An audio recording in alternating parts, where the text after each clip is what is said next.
तो भाजपा के सामने चुनौती पहले अपना घर ठीक करने, फिर अपना गठबंधन ठीक करने, गठबंधन का जो समीकरण है उसको ठीक करने, और उसके बाद एक लंबी छलांग लगाने का कि भारतीय जनता पार्टी केरल की राजनीति में मजबूत तीसरा ध्रुव बन जाए।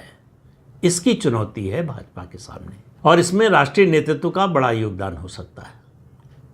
जिस तरह से प्रधानमंत्री ने लोकसभा चुनाव से पहले केरल पर इतना फोकस किया, केरल के ईसाई समुदाय को पार्टी से जोड़ने की कोशिश की, लगातार भारतीय जनता पार्टी ईसाई समुदाय और पिछड़ा वर्ग को जोड़ने की कोशिश कर रही है। जो सीपीएम का कोर वोट है उसको तोड़ने की कोशिश कर रही है, लेकिन लोकसभा चुनाव में दिखा कि उसको कोई ज़्यादा फायदा हुआ नहीं उसका। क्या आप भाजपा के तीसरी बार केंद्र में सरकार बनाने के बाद इसमें कोई परिवर्तन आएगा?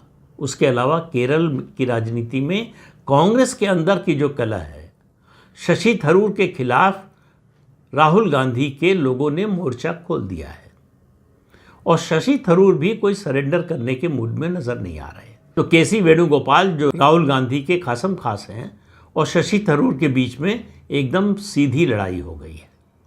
अब शशि थरूर का क्या रुख होगा चुनाव तक, ये किसी को मालूम नहीं है, लेकिन वो कांग्रेस में बने रहें या कांग्रेस से बाहर जाएं, दोनों हालत में कांग्रेस को नुकसान पहुंचाने की स्थिति में होंगे। शशि थरूर का इतना विरोध करके कांग्रेस पार्टी को केरल में कोई फायदा नहीं मिलने वाला, लेकिन शशि थरूर अगर खुलकर कांग्रेस के विरोध में आ जाते हैं तो उनको तो कुछ बहुत ज़्यादा नहीं मिलने वाला है, लेकिन वो कांग्रेस का बड़ा नुकसान कर सकते हैं, क्योंकि एंटी इनकम्बेंसी जो पिनराई विजयन सरकार के खिलाफ है उसको देखते हुए इस बार उम्मीद है कांग्रेस को कि उसकी सत्ता में वापसी हो सकती है।